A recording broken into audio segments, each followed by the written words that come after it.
Tuula tusome tuli katabo kano Zinunula omunaku essula ya 16 egamba nti mulanga ajja. Edward Namutete Kawere ye muwandiisi. Nga wayisawo kumpi mwaka mulamba nga mmaze okulwana n'ente, Meya n'alwala endwadde ennene ey'ekitalo eyammaza ku ndiri amazooba 3 amalamba n'emukozimbya nnyo. Okulwala kwe kuno kwanziza nnyo emabega mu kuyiga kwe nalimu nga njigamu amafumu mpozi olw'okweraliikiriranga. Naye bwe yakubaakuba ku matu ne ntandika okugendanga kumpi buli lwaggula ewa Muyodi ntendekebwe bulungi mu kulwana. Olwali olwo Muyodi nanneewuunyisa nnyo bwe yaŋŋamba nti enkya musaba ewammwe obutakola mirimu gya mu maka mulyoke musobole okukeera eno kubanga nnina akalimu kange ke njagala munkolere. Kino yali tekitugambangako. Obulimu bwe twamukoleranga bulijjo nga bubeera butono era nga tubukola lwaggulo. Kyatwewuunyisa kubanga yali takitugambangako kale ne twewuunya kiki kyagenda okututuma okumukolera. Kinvinvi waffe oyo nga bwe yatusaba naffe bwe twakola. Obudde lugaba okugenda okubumamulako eddiba nga tuli bataka ewa Muyodi. Twamusanga ayimiridde awo mu luggya n'essajja libinywera. N'okutubuuza teyatubuuza n'atulagira tubagalire ebyokulwanyisa. Nze n'emikolo nga tumaze okubibagalira nandagira nnwane n'essajja liri era nga nkuutira nti tewaali kusaasira.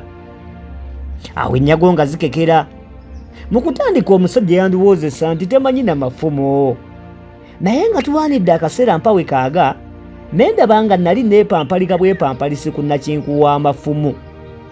Mazima omusajja oli yali nnabe omukugu kungwa era kafulu mu kulwanyisa engabo n'amafumu. Ng'agenda n'akukwenyakwenya n'akukookonya ekifuba oba omukono oba amagulu ng'ajjawo engabo naawe n'ogamba nti aa leero luno mufumise. Okugenda okufumitanga engabo ogisanga yagiwagiseewo ng'eringa etannavaawo nako. Yagendanga n'agenda ngadde emabega nga gw'ogenda ofumbiikiriza amangu ago nga yakukubye dde ekimooni oba kale akutebusa akuli mabega. Effumu lye emirundi gye yali nsoya n'akugamba nti nneemeka nkumu bulala anti nga teryewomeka. Kyokka ye effumu bwe lyakusubwanga ng'era olusambagere toluwona. Okumufumitako nga ye akyezira. Waliwo omulundi gumu gwe nakwatibwa obusungu n'ensindika effumu nga kuliko n'obugenda bumasukambo mmukwase obw'omulimba nga bwe butakeerera okugenda okutemya bwe nti ng'effumu lyange likutuseemu ebitundu 2 era ng'ekimu kifuumuuka buwewo mu bbanga. Ne nnyimirira nga ntangaaliridde. Omusajja bwe yalaba engeri gye ndozooleddemu n'atulika n'aseka era bwe namutunuulira Muyodi nga naye ndaba emimwa giseenyaseenya muli emmeeme yange nennebbika. Olutalo lwaffe luno lw'ekitengavvumira nga luwedde ne tugenda mu nnyumba. Omusajja oyo mulanga nanneebaza nnyo era ne yeebaza n'omuyigiriza wange ng'agattako na kino nti musajja mulwanyi mulungi wabula akyalimu ettumbiizi ly'akavubuka ate tannayiga na bukodyo bwaffe naye mu byonna ajja kubanguka. Nze nno muli nga njula okuyulika essungu anti nga ndaba alinga nkudaalira obukudaalizi gwe nze ate amufumita nako nga mpitibwa nti omulwanyi omulungi. Ebyo nga biwedde ne tuwooma. Okuwooma nga kuwedde mikolo ne bambalagana n'essajja yenno taata anti nga naye amira ku gannyanja. Kyokka ye munnange ndowooza ye yansingako okulwana obulungi newankubadde naye essajja yalikongokako bukombo. Okulwana ogenda okuggwa ng'enjuba ebuusa akasolya. Muyodi olwo n'atutegeeza nti tujjanga kugenda ewuwe buli nkya omugenyi atuyigiriza ennwana ey'omulembe gwaffe era nti yali amaze okuteeseganya ne mukama waffe ku nsonga eyo. Enkeera twatandika okuyigirizibwa okwakafubo. Twatandikanga na kudduka mbiro omutala mulamba ne tudda. Twabanga kye tujje tudde twakasukanga obusiki waggulu era ne tububaka. Mu kusuka omusajja ye yabukasukanga nga ffe tubaka bubake era nga bulijjo tukomekkerezaayo okubaka oguyinja. Oba omusajja yagujjawa oba wa nange saamanya. Nendowooza yajja nagwo kubanga lwe yagenda nagwo lwe gwabula. Gwali nno muguunwa gwa jjinja. Omubanguzi waffe omujja yali mukambwe nga teyanukulwa wadde okubuuzibwa, era nga bwe kakutanda n'omala osobya kye yakulagidde nga nno munnange oluyimumba olukuleetera ne kanzungu tolwebalaabala. Twayigira ezzooba ddamba nga tutandika ku nsowera ne tumala ku nsiri, era oluusi ng'ekyemisana tukirya kiwolongose ne tutakirunganga mu mmindi. Ezzooba nga likongose ku ggulu, omubanguzi waffe yalabika nga takyatutuntuza nnyo, era ng'asigadde kutukalaatira bugambo butonotono n'okututunuulira nga tulwana n'emikolo. Tolowooza nti nno bwe twabanga tulwana n'emikolo nga guba gwa muzannyo oguli wakati w'ab'omukwano. Nedda, nga naawe singa gwe waliffe nga toyinza kuzannya ng'omusajja oli akusimbye eriiso, twamufumitiganiranga ddala. Era nze enkovu amafumu ga mikolo gye gandeetako ziizino kwentunula nga nnyumya bino. Kyokka nzijjukira, era byonna bijjukira n'ekitiibwa era n'essanyu.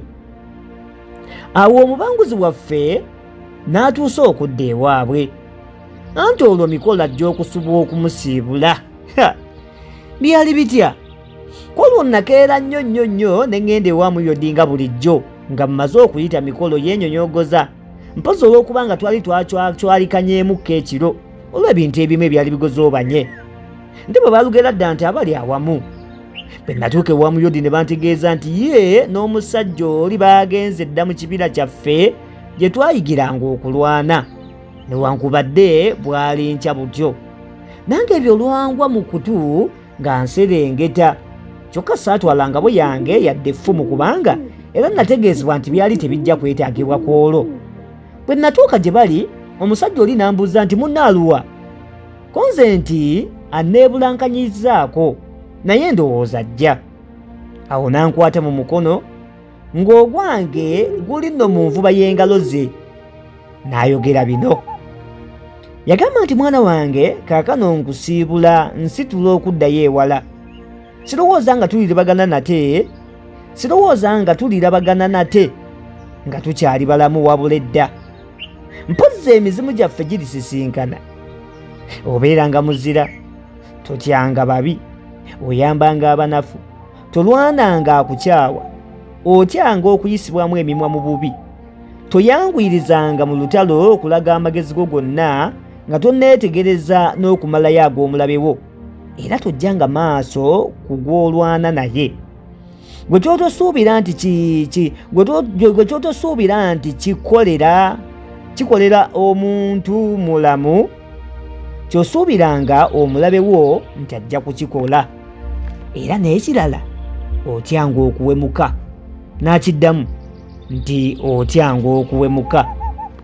Ebyo olwabimala n'ankwasa akagabo n'akafumu, n'antunuulira mu maaso enkaliriza ng'amaaso ge gonna gajjudde ekisa kye nnali simusuubiramu.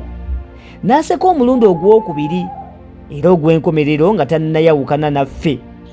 Awo n'akyukira Muyodi n'amugamba nti omulimu gwe wantuma guwedde. Olwo ono lwaliba n'effumu n'engabo mu mukono gwe aliyimiriza ejje. Byali bigambo bya mulanga.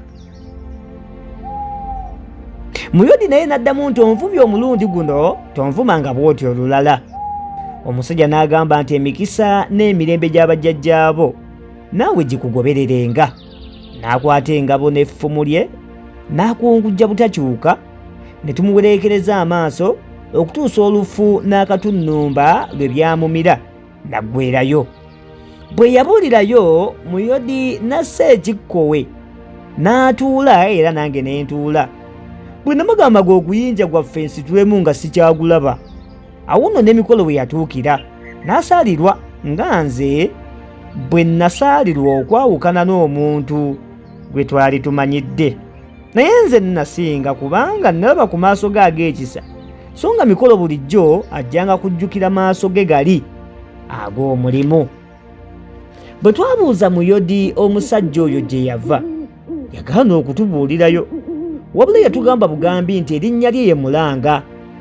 Ne tumusunaasuna ayongera okutubuulira ebirala ku musajja oyo bw'ataagaana. N'akonera nno ddala naffe twalaba tusika ddiba lya nkoko nga tubivaako. Ssuula ya 16 ebadde egamba nti Mulanga ajja, awo nno weekomye. Akatabo zinunula omunaku omuwandiisi Edward Namutete Kawere tugenda sisinkanamu eddaka egamba nti kakyali annenukira. Awangaale Ssebuufu Bwangu.